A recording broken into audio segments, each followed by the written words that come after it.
Bien, regresamos entonces con Luis Felipe Arizmendi, presidente de GPI Asset Management, con quien vamos a hablar sobre la semana bursátil. Luis Felipe, muy buenas noches. Gracias por estar con nosotros.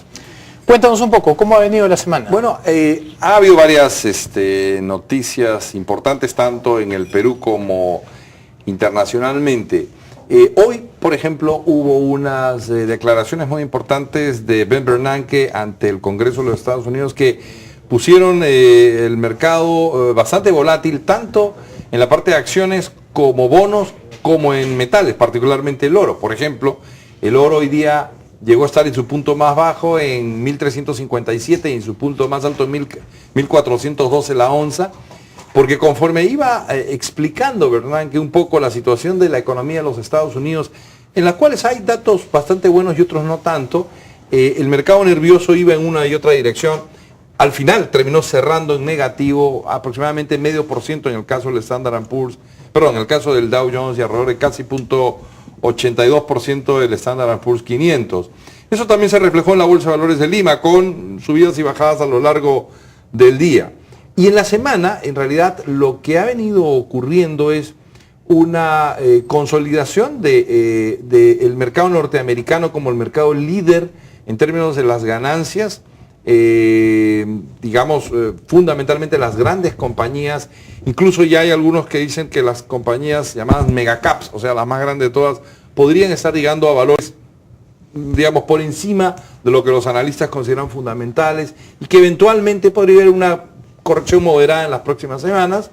Y adicionalmente, el dólar le ha vuelto a ganar un poco de terreno al euro, y obviamente le ha ganado bastante terreno al yen, que más bien ha estado depreciándose. Entonces, sigue habiendo una percepción del mundo que los Estados Unidos son en este momento el mercado más interesante, el mercado más sólido, con una recuperación económica, más clara respecto a Europa y otros países, aun cuando Japón ha tenido también un incremento importante en su bolsa en los últimos 12 meses, diría yo, ajustado por inflación. El incremento bursátil en Japón ha sido de casi 30%, ¿no? En la plaza local vemos que el dólar está comenzando a recuperar terreno y sí, muchas personas se explican por qué. Tiene que ver con la salida de dólares producto de que han entrado menos básicamente por los metales, tiene que ver con lo que está haciendo la Fed. ¿Cuál para ti sería la mejor explicación? Es una mezcla de tres cosas. En el corto plazo, en el caso particular de la relación sol-dólar en el Perú, depende de la diferencia entre la tasa de referencia que pueda tener el Banco Central de Reserva y la tasa al cual te puedes financiar dólares, ¿no? Cuando en las últimas semanas, ya hace unas 3 o 4 semanas, ha habido, el dólar cayó sustancialmente en el Perú, diríamos un poco más atrás incluso, era porque había mucho ataque especulativo contra el dólar en el Perú, aprovechando que la tasa de referencia del Banco Central de Reserva, por la cual paga por los certificados de regulación monetaria, es, en mi opinión, demasiado alta. El Central ha insistido, sin embargo, en mantenerla en 4.25. Yo creo que ya la debería bajar por lo menos a 3.50, porque además las señales de relativa desaceleración de la economía peruana están surgiendo, cada día más evidentemente. Una cosa es lo que los economistas podemos decir, y otra cosa es lo que nos gustaría. A mí me gustaría que el Perú crezca 7%, eternamente cada año, ¿no? Me parecería una maravilla. Pero en realidad estamos un poquito yendo hacia el tema de una desaceleración moderada, en donde el rango de crecimiento va a estar más entre 5 y 6 que entre 6 y 7. ¿No es cierto? Que tampoco tiene que ser por mucho tiempo, ¿no? Exacto. Va a depender de si es que este gobierno decide volver a dar un shock de confianza y prender los motores que están apagados. Así es. Entonces, te decía que el primer tema en el dólar está por el diferencial de tasas de interés. Sin embargo, en el largo plazo, las monedas, suponiendo que entre un país 1 y 2, entre Perú y Estados Unidos, la tasa de inflación es más o menos la misma, en el largo plazo, el país que crece más, o sea, que tiene un crecimiento de su PBI real mayor, sustancialmente mayor al otro en el largo plazo, tiende a apreciar su moneda y el otro a debilitarse. Ese fue el caso, por ejemplo, de Japón y Estados Unidos en la década del 60, 70 y parte del 80, en donde a mediados del 60 el tipo de cambio era 360 yenes por dólar y al final de la década de los 80 estaba bordeando los 90 yenes por dólar. Hubo una apreciación sustancial del yen respecto al dólar en ese tiempo, precisamente porque la economía japonesa crecía mucho más rápido que la economía norteamericana. Ahora, es cierto lo que tú dices respecto al choque de confianza. Yo creo que hay como mucho ruido político y para ser sincero, mucho ruido político innecesario. Ya digamos, de la pequeña pelea, digamos, política de barrio, vamos a ser sinceros, y no de un tema de visión de Estado, hacia dónde queremos conducir al Perú. Por ejemplo, tenemos para hacer muchísimos temas de infraestructura en asociaciones públicas privadas. Las AFPs han manifestado constantemente su deseo de poder entrar en proyectos importantes, digamos, que sean rentables además, de financiamiento de carreteras, puertos, represas, etcétera, etcétera. Creo que las condiciones están porque hay relativa abundancia de capital en el Perú todavía. Claro, si eventualmente esperamos tanto como para desalentar, digamos, a los inversionistas locales o extranjeros, entonces no nos lamentemos después de no poder hacer las cosas.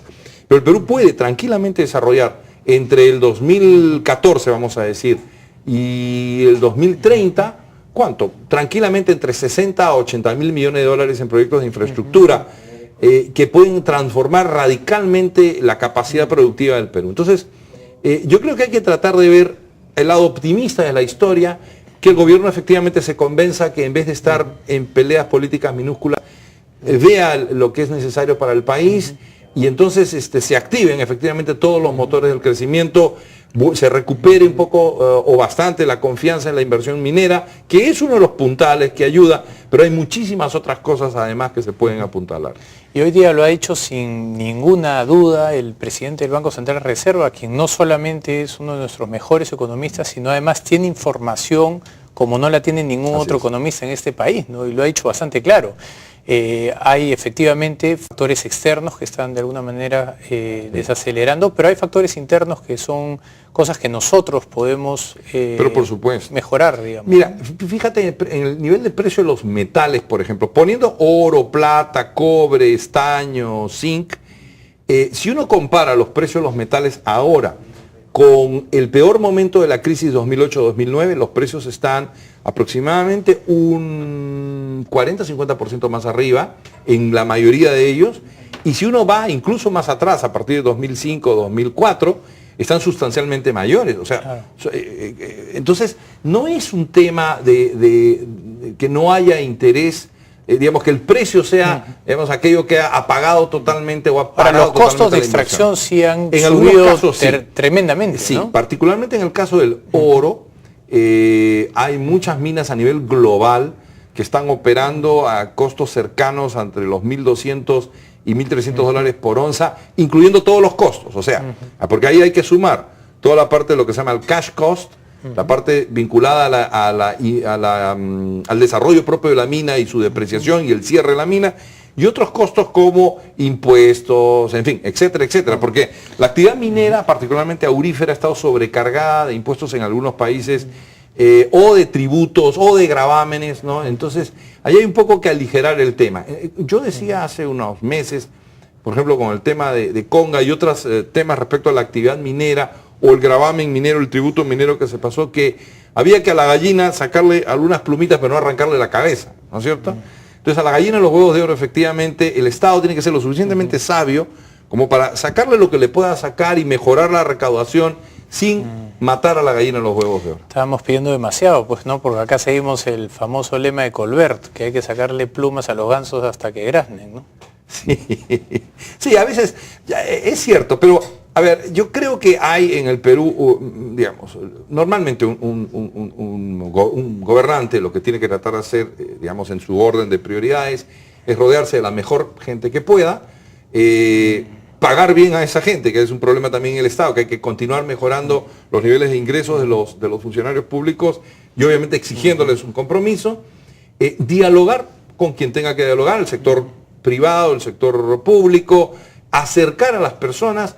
Y además, a mí me pasó una cosa muy curiosa. En el último reunión del INPERÚ, que tuve la oportunidad de estar en Nueva York, esto ya en el mes de febrero, noté un ambiente muy positivo de parte de los inversionistas, por lo menos en Nueva York, respecto al Perú y en particular al gobierno, cómo se estaba manejando, ¿no? Se daban cuenta como que, digamos, la percepción afuera era un poquito mejor que la percepción que teníamos acá adentro. Eso hay que evitar que cambie, ¿no? Porque en el momento que afuera ya te sacan de la lista, digamos, de los países estrellas y surgen otros horizontes, en realidad el impacto puede ser bastante grande. Se ha visto un poquito de eso porque el EPU, que es el famoso ETF peruano que tiene, digamos, que tiene las 28 principales acciones, ha venido reduciendo, y esa es una señal que te dicen los mercados de afuera, los fondos del exterior, mira, ya no me gusta tanto estar en Perú, y entonces liquidan parte de su posición en Perú y la pasan a otro lugar, ¿no es cierto? Entonces tenemos que volver a recuperar ese sentido de país atractivo para inversión minera, energética, agrícola, inmobiliaria, en fin, todo. Y convencernos que somos un país que competimos en el mundo como destino de inversiones, que no somos, digamos, el último huevo del picnic, ni la última Coca-Cola del desierto. No es cierto, no es verdad. Perú tiene cosas maravillosas, pero no es el único. ¿Cuáles serían las 3 cosas que tú creerías podrían generar un shock de confianza? Lo primero es que no hay que detenerse en lo minúsculo, sino en lo grande, en lo macro del país, ¿no? O sea, y tener políticas de Estado. Y creo que lo que está faltando ahora es eso, ¿no? Decir, miren, las políticas de Estado a las cuales queremos ir en minería, en agricultura, en comercio, en educación, etcétera, son estas. Luego, estas políticas tienen que surgir de un cierto consenso que sea aceptado a nivel mundial. Mecanismos tipo socialismo del siglo XXI, etcétera, son artilugios absolutamente absurdos. Están, digamos, nadie en el ámbito académico global, nadie le da pelota al neomarxismo. O sea, es cero, no existen. Yo no me acuerdo de ningún premio Nobel importante, más allá eventualmente de Vasily Leontiev, que hizo la tabla de insumo-producto, que siendo de corriente marxista o neomarxista ha ganado el premio Nobel de Economía.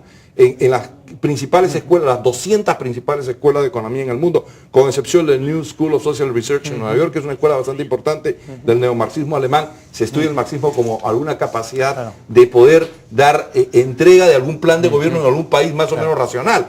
Entonces, hay que sacarnos esas tonterías mentales e ir a un modelo más bien ecléctico, central, digamos, de centro político, si quieres, que combine lo mejor de la economía social de mercado con acciones concretas para el desarrollo de la inversión. Incluso tema tributario, o sea, hay que destrabar esto y entrar eventualmente en una reforma de segunda y tercera generación, particularmente en el mercado de capital y de atracción de inversión. Bastaba con dejarlo en piloto automático. Bueno, sí, pero no íbamos necesariamente en el mejor rumbo. Yo sé, pero bueno, ok. Bien, Luis Felipe, seguiremos el próximo miércoles esta conversación. Mucho gusto. Bien, vamos nosotros a una pausa, regresamos con Luis Miguel Stark, miembro del comité de organizador del CAE por la Educación 2013. Vamos a una pausa y regresamos.